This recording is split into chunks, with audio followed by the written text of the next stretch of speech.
안녕하세요. 신바람 톡톡 길라잡이입니다.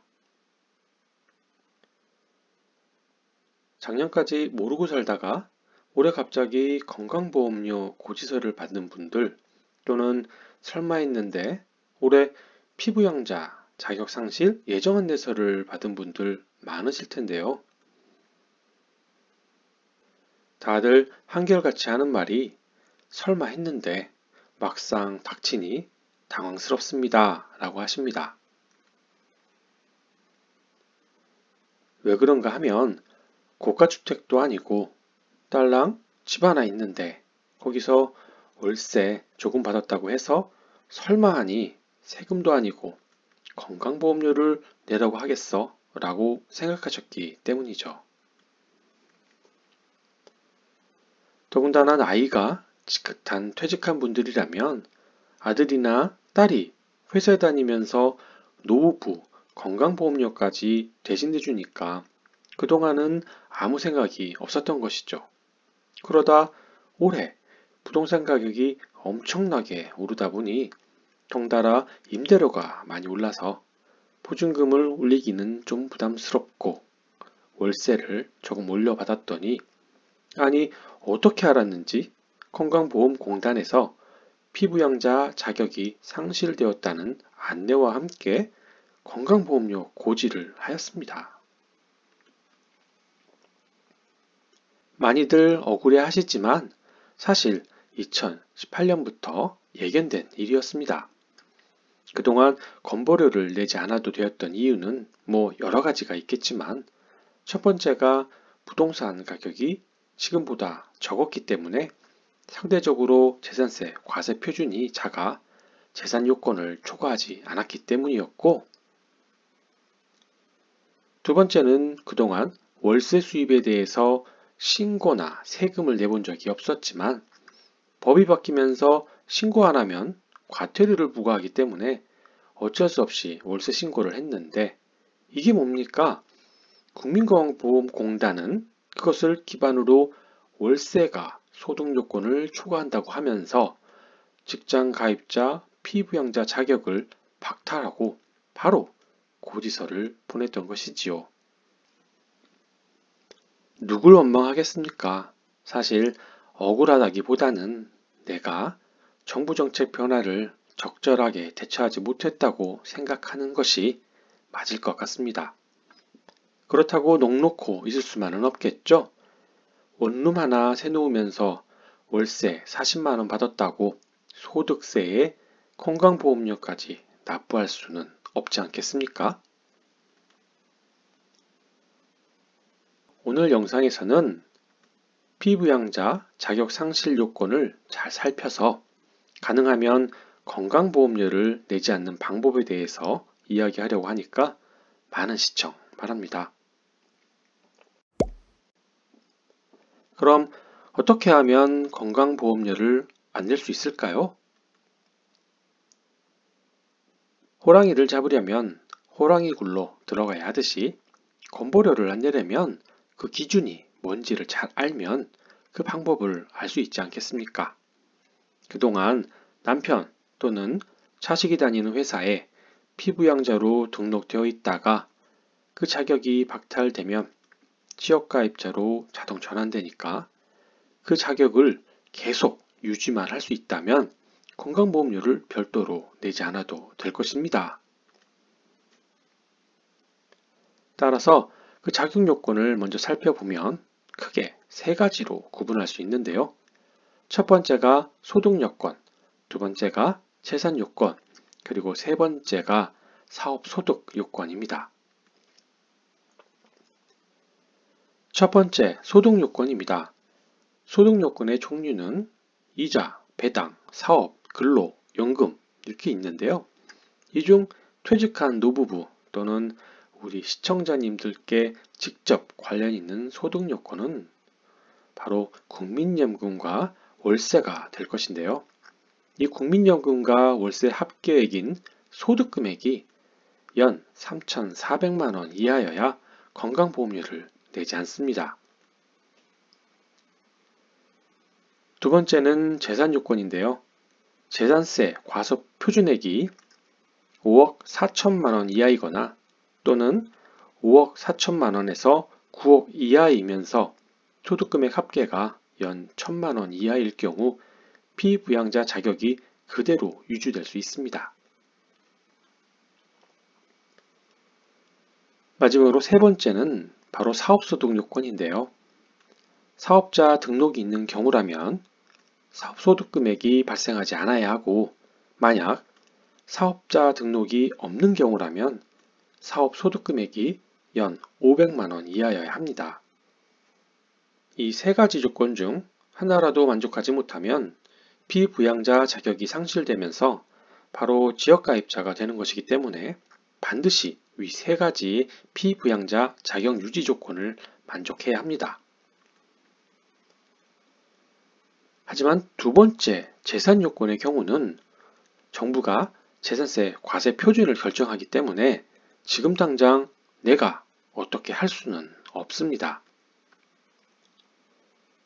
그렇지만 첫 번째 소득 요건과 세 번째 사업 소득 요건은 나의 의지에 따라서 피부양 조건을 만족할 수도 있기 때문에 이 두 가지 방법에 대해서 그 대책 방안을 세우시면 됩니다. 그럼 건보료를 내지 않을 수 있는 어떤 방법이 있을까요? 첫 번째, 소득 요건을 조정하는 것입니다. 소득 요건에서 우리가 고려해야 할 것은 바로 국민연금과 월세 소득인데요. 노후 퇴직 후 별도의 소득이 없는 경우 국민연금과 월세가 총 수익금액이 될 것인데, 이것이 연 3,400만 원을 초과하면 피부양자 자격을 박탈당하니 우리는 소득금액을 그 이하로 조정할 필요가 있습니다. 하지만 국민연금을 줄여서 받을 수는 없지 않겠습니까? 결국 월세를 줄이는 방법밖에 없기 때문에 조정 가능한 범위 내에서 월세를 전세로 전환하는 방법이 있을 것입니다. 그렇다고 무조건 전세로 전환해서도 안 된다고 제가 말씀드렸죠? 바로 보증보험 때문에 그렇습니다. 이 이야기를 또 하면 설명이 길어지니까 관련 영상을 제가 링크 달아 놓을 테니까 다음에 참조하시면 될 것 같습니다. 두 번째는 재산 요건을 조정하는 것입니다. 하지만 재산 요건은 정부가 확정 고시하여 내게 통보하는 것이기 때문에 내 주택을 팔아서 금액을 줄이지 않는 이상 해결하는 방법은 없다고 이미 말씀드렸고요. 세 번째는 사업소득인데요. 어떻게 하든 소득금액이 0원 이하가 되게 만들면 됩니다.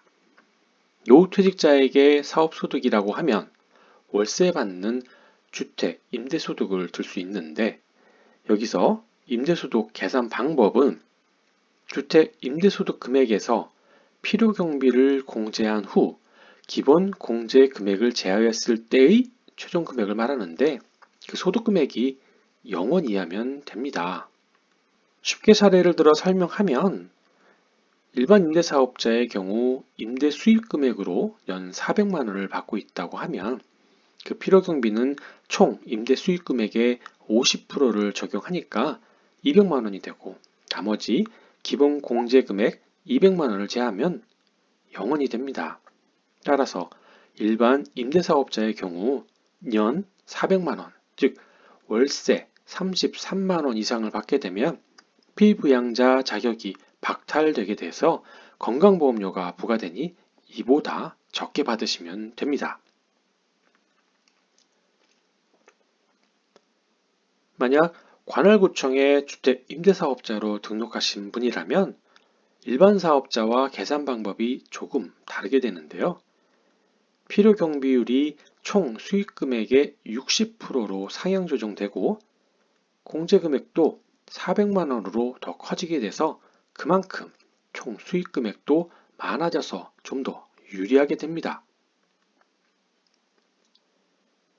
그래서 만약 임대 수익금액을 연 1,000만 원을 받고 있다고 하면 필요경비가 60%가 되어서 600만 원을 빼고 여기에 기본공제 400만 원을 공제하면 최종 임대 금액이 0원이 돼서 피부양자 자격을 그대로 유지할 수 있습니다. 그러니까 연 1,000만 원 또는 월 83만 원 이하로 월세를 받아야만 할 것입니다. 그런데 이게 끝이 아니죠. 여기까지만 알고 고민하면 나중에 또 신경 써야 할 일이 생깁니다. 정부는 2022년 7월부터는 지금 이야기한 피부양자 자격 요건을 더 강화해서 시행한다고 하니까 기왕 개혁할 것이라면 차라리 내년 7월에 맞춰서 하는 것이 좋을 듯 싶습니다.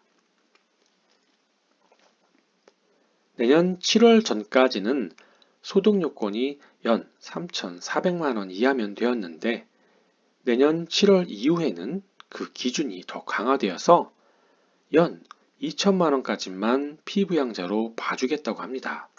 그리고 두 번째는 재산 요건인데요.